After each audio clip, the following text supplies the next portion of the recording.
Yes, hello and welcome to Ego Ascendra's show about our progression towards a tree climbing, fruit picking robot for non-professional outdoor use. In this episode, we will talk about our meeting with ALMI Företagscenter and the homework we got from ALMI.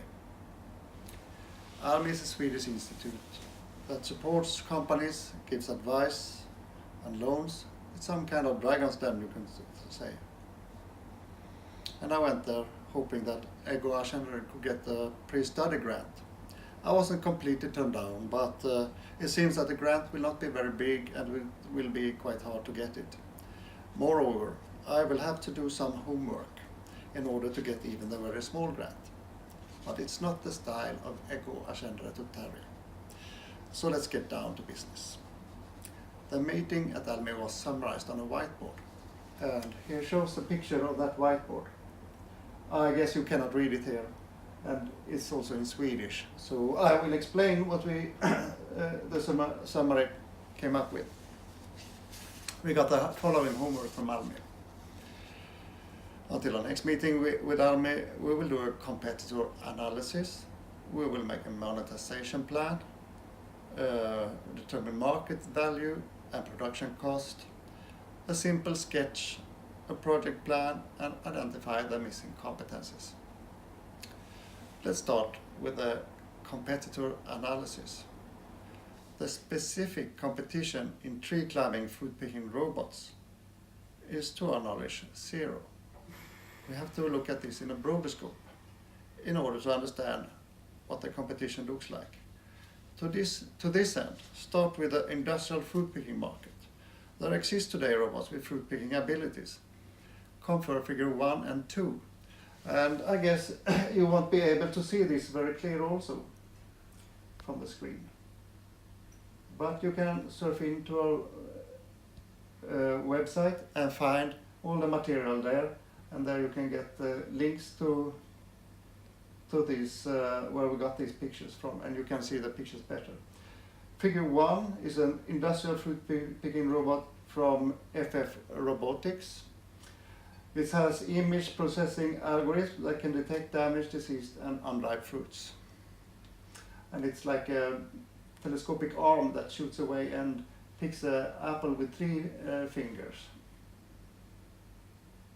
Figure 2 shows Dogtooth Technologies robot. It's a design, they have designed a robotic arm capable of harvesting sensitive picking fruits such as strawberries.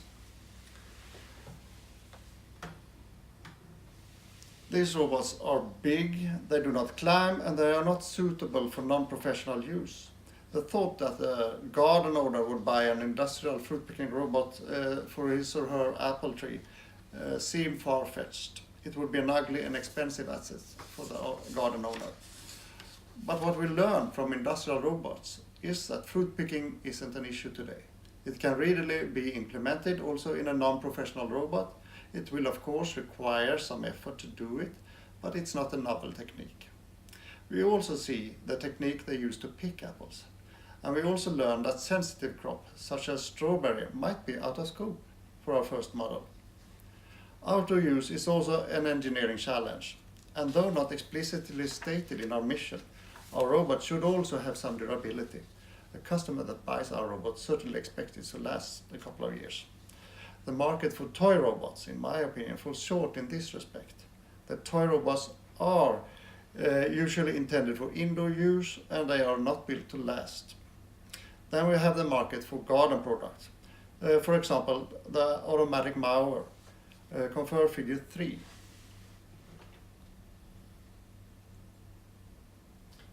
Here we see an automatic mower. This particular instance is from Husqvarna. The automatic mowers have not been equipped with climbing ability, but one could, however, quite easily equip them with a robotic arm, and they could pick fallen fruits from the lawn, while also moving the lawn. The automatic mowers today are designed to do a job and not so much to be cool. The climbing ability, in my opinion, is today not up to the standard required for our robot to function well in an upper tree in the context we intend them for. There are robots that climb or somehow transport themselves up a vertical surface. Compare figure 4 through figure 11. Let's have a look on these. Figure 4, this one, it shows a pole climbing robot. It's actually a homemade robot. Figure 5, it shows the closed-on tree pruner. It drives up a tree on wheels. Figure 6 show biorobotics labs at Carnegie Mellon University, and they have built a snake-like robot. In my opinion, this is actually kind of cool. And then we have a propeller-driven car by Vertigo. It can actually drive straight up a wall. And we have figure 8, new scientist tree climbing robot, which it looks like an inchworm.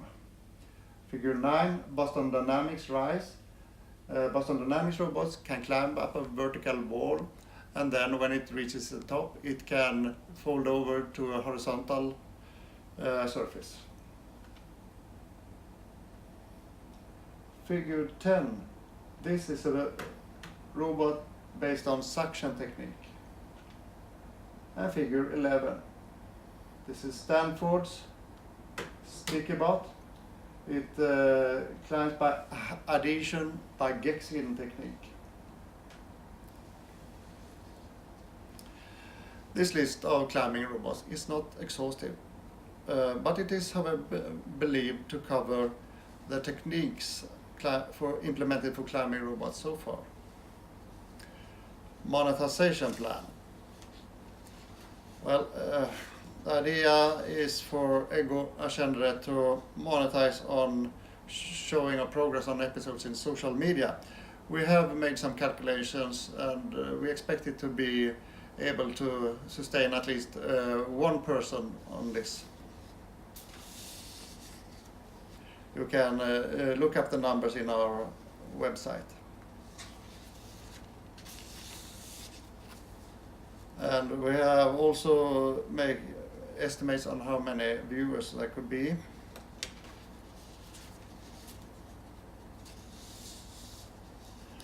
And we have made estimates on the market value. You can look up that on our website as well. And we have made estimates on the production cost. Very, very rough estimates. Simple sketch.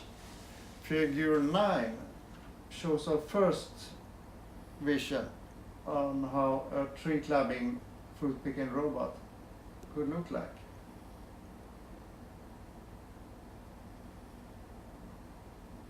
And this vision, you can see we have tried to sketch a big ape. It's not so big actually. You can see here on a pouch on its tummy is an apple.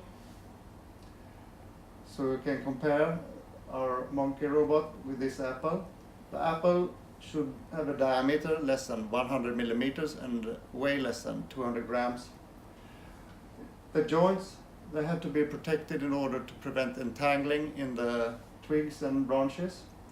It will carry a battery pack in its torso. The eyes will be equipped with cameras. There will be 4 limbs, each limb equipped with 3 fingers or toes. In order to move the limbs, there will be 6 actuators. In order to be able to pick a fruit, we think it will have to hang in 2 other limbs while using the other 2 to pick the fruit and put it in the pouch.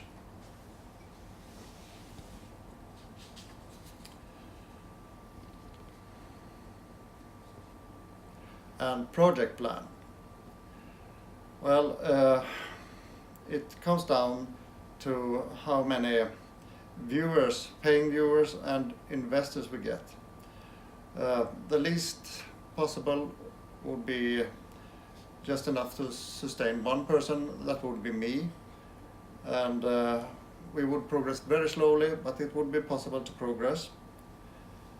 And with a more substantial budget, we would hire a bunch of designers and artists, AI developers and programmers, and all kinds of support stuff. But that scenario is not in pipe at the moment. However, competence enough to fill Ego Agenda episodes with quality content to fulfill the least optimistic vision for monetization is already in place, and that would be me, the robot guy at Ego Agenda. I am a Master of Science in Civil Engineering, majoring in Technical Mathematics. I also hold a PhD in Computational Mechanics. Both degrees are from Chalmers University of Technology in Gothenburg.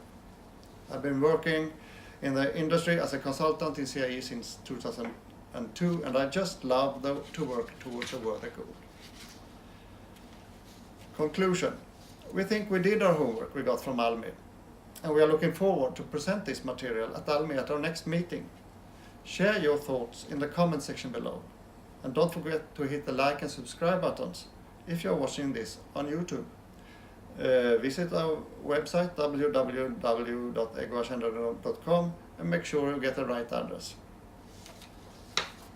This material has been presented by me, the robot guy at Ego Agenda. Thank you for your attention. Don't miss our next episode, and let's climb together.